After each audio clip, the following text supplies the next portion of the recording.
Buenos días, profesores y compañeros. En esta ocasión voy a hacer una exposición del capítulo 2 de mi tesis sobre el análisis de los ecos de 150 kilómetros medidos con el radar de Jicamarca. Adicionalmente voy a hacer un resumen del capítulo 1. La ionosfera está estratificada en diferentes regiones. En este caso vamos a concentrarnos entre la región E y la región F, en la cual ocurren diferentes tipos de fenómenos. En este gráfico de RTI o Range Time Intensity podemos ver que en la parte superior se encuentra el fenómeno de interés, que son los ecos de 150 kilómetros.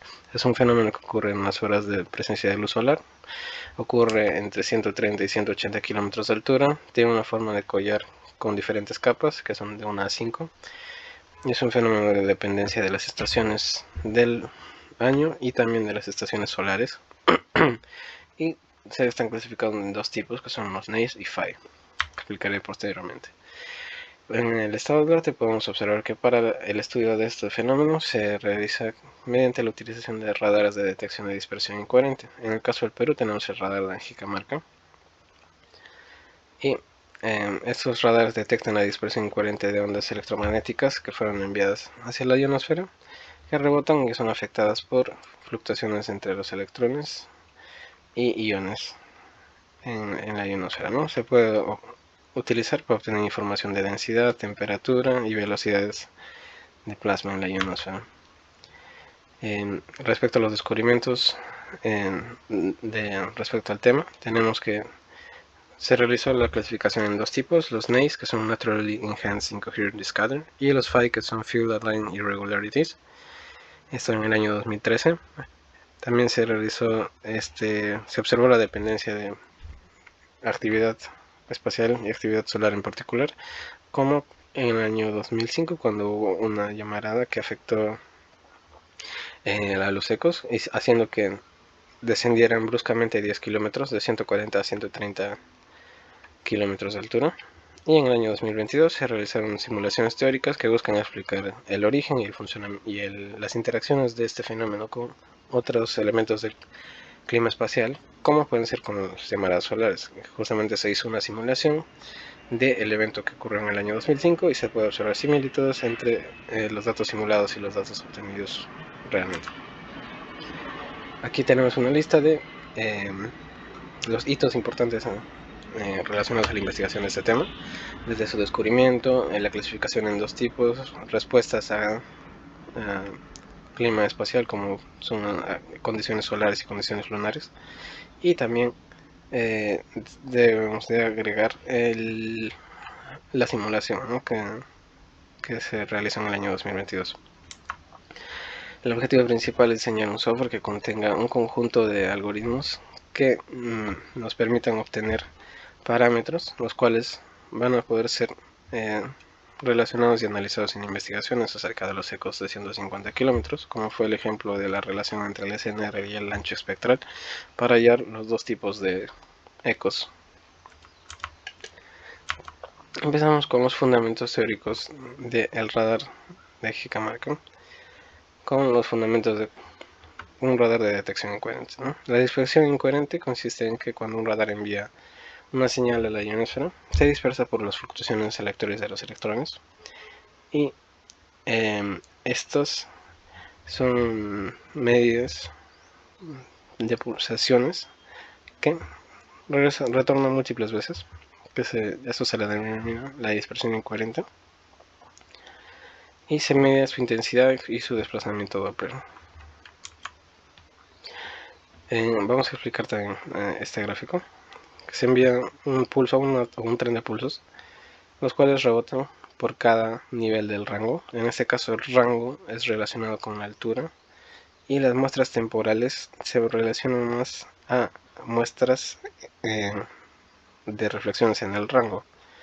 Este experimento tiene una duración, y la distancia entre cada realización del experimento, por ejemplo, esto se realiza una vez y se realiza múltiples veces, se denomina interpulse period.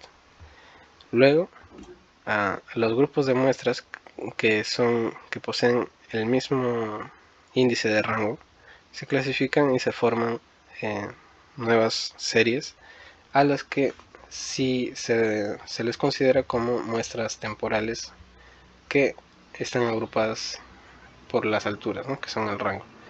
A estas muestras se les toma la autocorrelación y la transformada de Fourier para conformar espectros. Finalmente, cuando se tiene un grupo de espectros, se promedian una cierta cantidad de estos espectros y genera un cuadro final. Esto hablado en términos generales. Ahora, en términos específicos del radar, vemos que para tener una definición de 1.5 kilómetros por nivel de rango, se envían pulsos de 10 microsegundos. Y el tiempo de muestreo para estos 10 microsegundos va a ser de 10 kHz. Para un mínimo de 140 niveles se requiere 1400 microsegundos para la realización del experimento. Es decir, como mínimo, el tiempo de muestreo debe ser de 1400 milisegundos.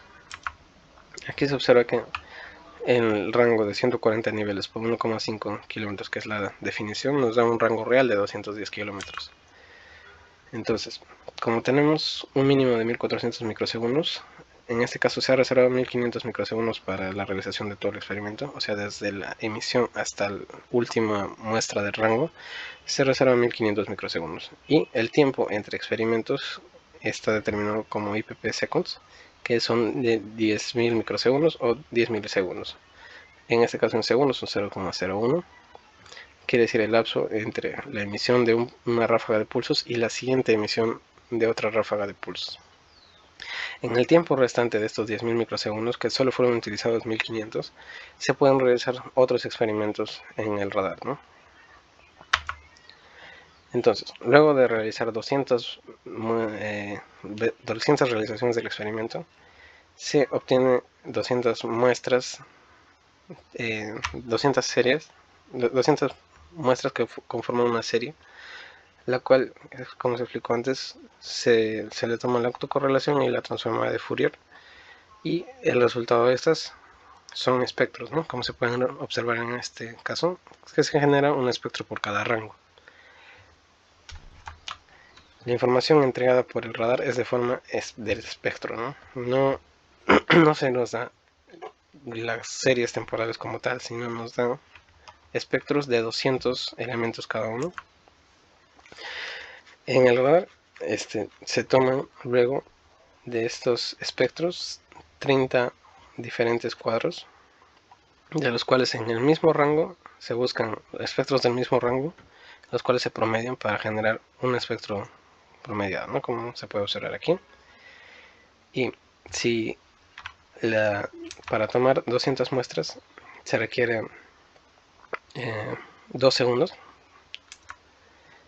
30 veces este experimento de 2 segundos requiere 1 minuto. Entonces, cada generación de un cuadro le toma 1 minuto al radar, ¿no? El radar tiene 2 canales, entonces nos genera 2 cuadros, el canal 0 y el canal 1,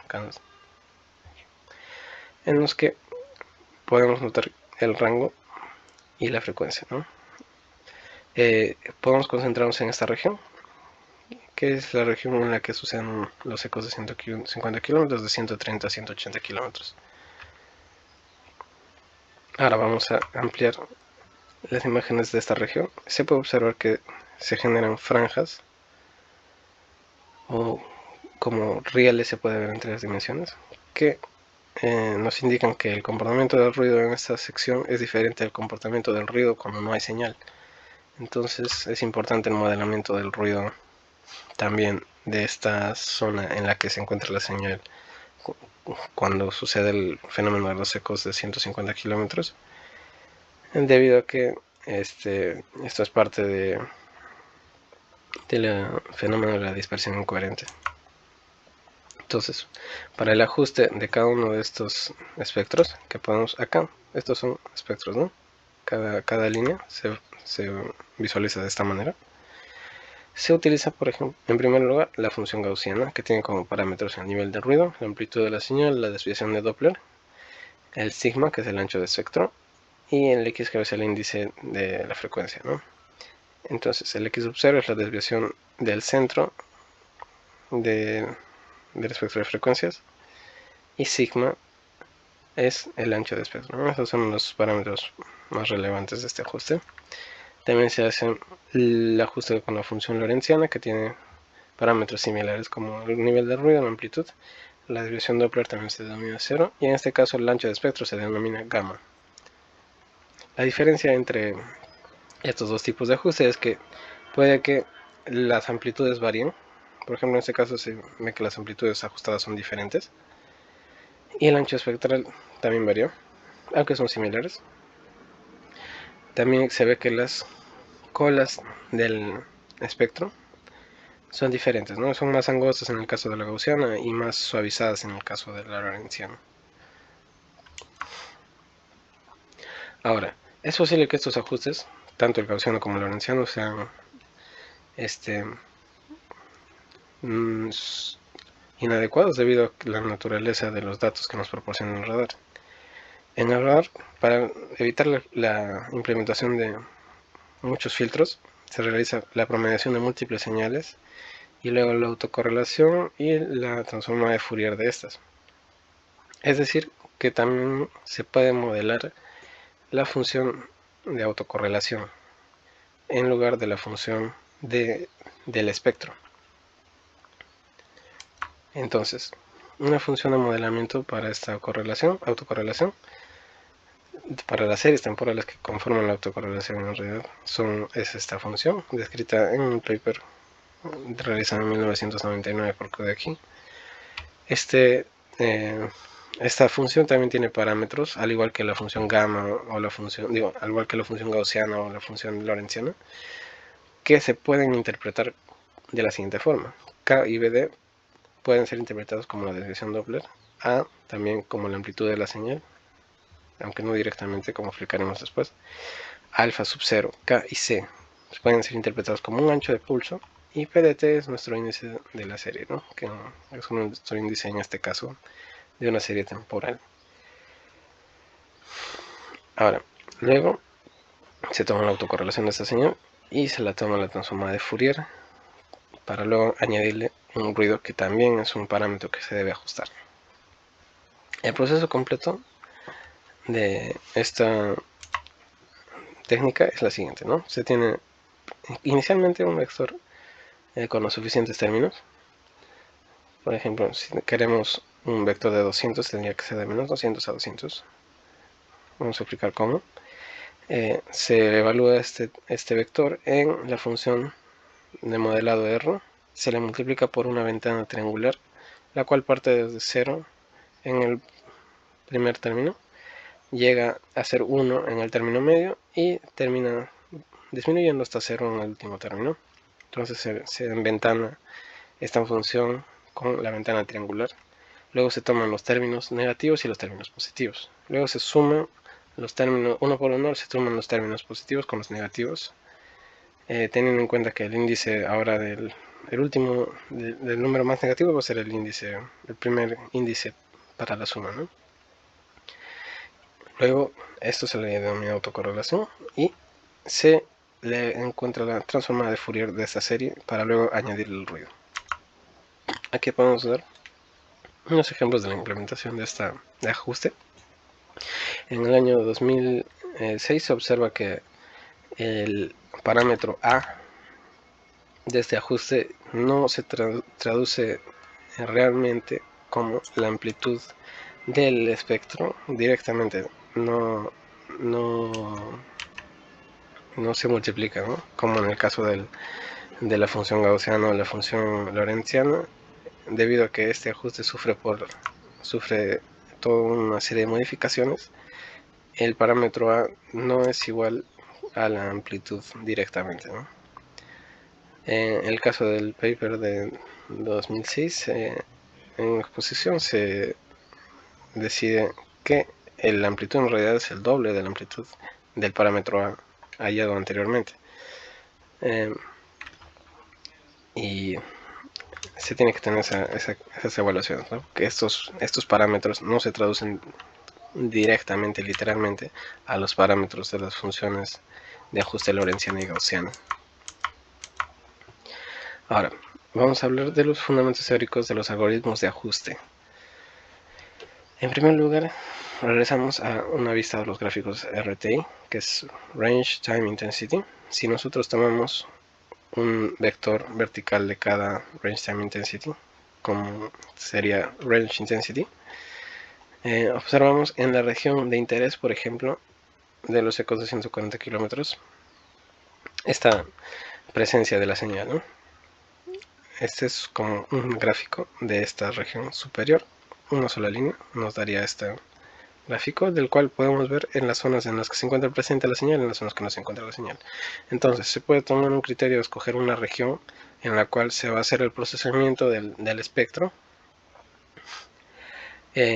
y esto nos ayudaría a encontrar zonas en las que no va a haber un espectro con un SNR muy bajo, en el cual el ancho del espectro nos saldría algo aproximado al infinito. El SNR sería muy bajo y además esto provocaría un mayor costo computacional. Entonces se plantea realizar un algoritmo de detección de regiones, ¿no? Este es un caso referencial ficticio en el que se generaron un gráfico con dos regiones con señal presente, ¿no? Se toma un perfil de ruido de las primeras muestras, de los cuales se prioriza obtener la media y la desviación estándar. Entonces, luego, con la media y desviación estándar se plantean umbrales. Se plantea un umbral con la media más la desviación estándar, o la media más 3 veces la desviación estándar, ¿no? Se puede escoger diferentes umbrales. Luego se escoge el punto superior de toda la gráfica y de este se desplaza hacia la derecha y hacia la izquierda hasta que el valor actual sea menor a un segundo umbral. El segundo umbral es menor al primero. El primer umbral es para la detección de picos. El segundo umbral es para la detección de colas, ¿no? Entonces, cuando el punto evaluado es menor que un umbral definido, entonces se considera como fin de la región, tanto a la izquierda como a la derecha. Se encuentra esta región y luego se guardan los valores de inicio y final de la región y se reemplazan por la media del ruido. Se realiza el proceso iterativamente, es decir que luego de encontrar una región se realiza el mismo proceso, se encuentra otro pico, se encuentra las regiones en la que está presente esta señal, se vuelve a eliminar y así sucesivamente hasta encontrar todas las regiones. Por ejemplo, en este caso se encontraron 4 regiones donde se identificó que aquí hay señal presente, aquí hay señal presente y hay 2 picos en los que hay señal presente en este caso simulado, ¿no? Una aplicación para el caso de los RI de nuestro rango, podemos observar que hay más información de ruido en rangos superiores que inferiores, ¿no? En este caso se toma un perfil de ruido de valores inferiores. Ahora se toma un perfil de ruido de los valores de índice superior, ¿no? Entonces, con esto se halla en la media, un umbral para las regiones, para los picos, y un umbral para las colas de las regiones, ¿no? Acá se pueden observar unos ejemplos de procesamiento de gráficos de range intensity de diferentes muestras. Ya. Ahora seguimos con los ajustes para la función, ¿no? En los fundamentos empezamos con la regresión lineal, que trata de resolver un problema que es una matriz multiplicado por pendientes que da un resultado, ¿no? Para resolver el término m se realizan las siguientes operaciones de álgebra lineal, ¿no?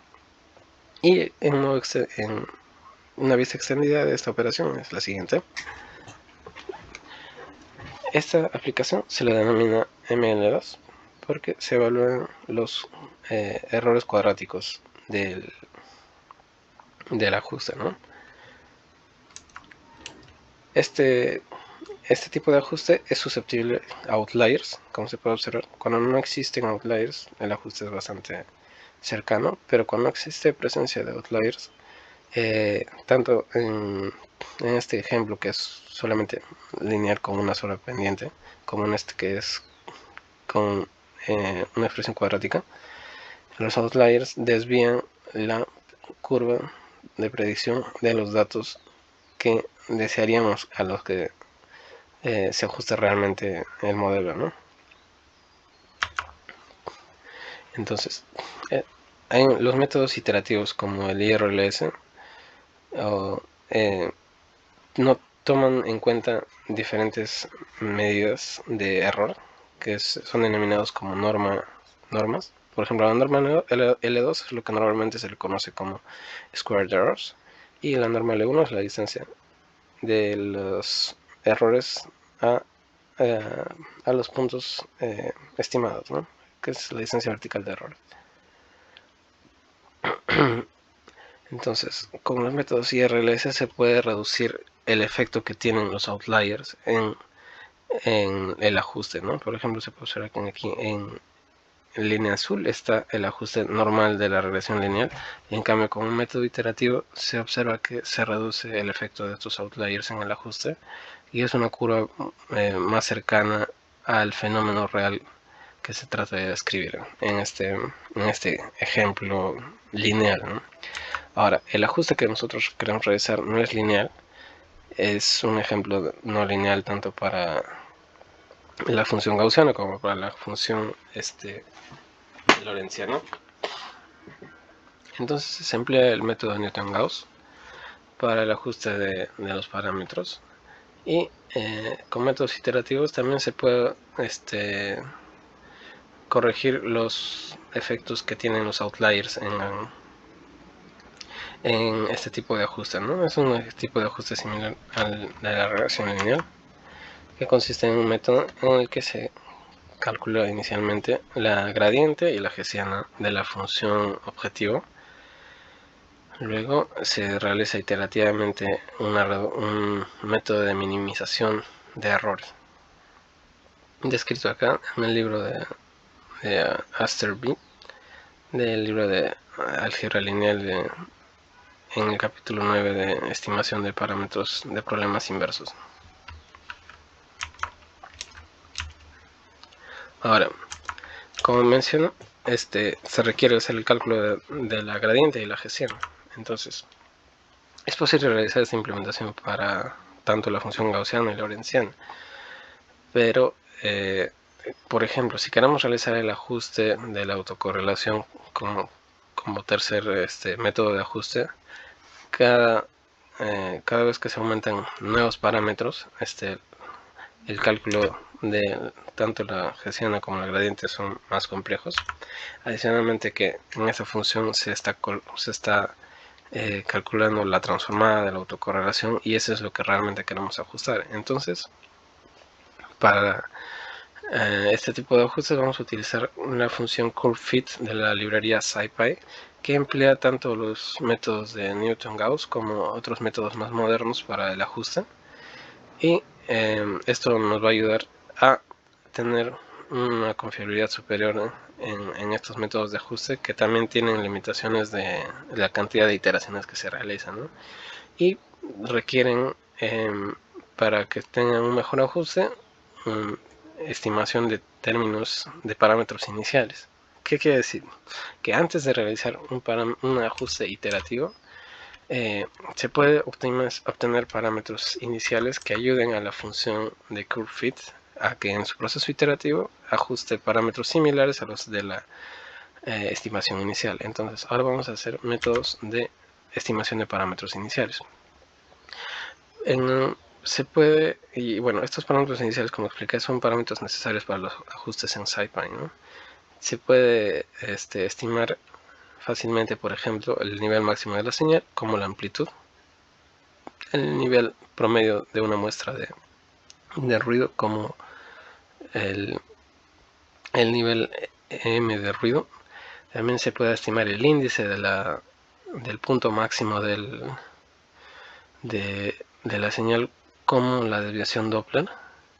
Y también se puede hacer una estimación del ancho espectral, teniendo en cuenta, por ejemplo, una unidad en el espectro de frecuencia, y el doble de esto sería, por ejemplo, el ancho espectral, ¿no? Que es una estimación Es una estimación prácticamente visual, no hay ninguna iteración, no hay ningún ajuste a la función que tenga que ver realmente con la función gaussiana o lorentziana, ¿no? Pero estos parámetros se introducen en la función curveFit para que luego haga un ajuste de la función gaussiana final. Ahora, ¿qué pasa con este método que tiene éxito en la mayoría de ajustes, pero hay casos en los que claramente hay presencia de señal, pero debido a que es muy pobre la complejidad de este método de ajuste, a veces la función de curveFit no logra ajustar una de las funciones, ¿no? Como en este caso, ha logrado ajustar la lorentziana, pero no la gaussiana, y en este caso no logra ajustar ninguna, pese a que claramente hay la presencia de una señal. Entonces se propone un segundo método para la estimación de estos valores iniciales. En primer lugar, se busca un valor pico, un valor n, se utiliza el algoritmo anteriormente utilizado para la detección de regiones en el RTI, ahora se utiliza para la detección de bandas de si está presente en la banda en la que está presente la señal, ¿no? Y luego se calcula el área bajo la curva de el área donde está la banda y donde está ausente la banda, ¿no? Se denomina área S para el área de la señal y área N para el área del ruido. Y se puede hallar el SNR dividiendo ambas áreas, ¿no? Ahora, para encontrar tanto la velocidad de Doppler y el ancho espectral, se realiza el siguiente proceso, que se resta el nivel de ruido a la señal. Luego se realiza una suma de los elementos, son multiplicados por el índice de frecuencia entre la suma de los elementos, y también para calcular el ancho espectral se realiza la siguiente operación, ¿no? Este método nos va a ayudar a tener parámetros iniciales más confiables para la función de ajuste, ¿no? Para reducir los casos de ajuste fallido, ¿no? Que claro, no garantiza que el 100% de los ajustes se realicen exitosamente, pero es un ajuste rápido, más confiable para los parámetros iniciales. Aquí tienen la bibliografía. Muchas gracias.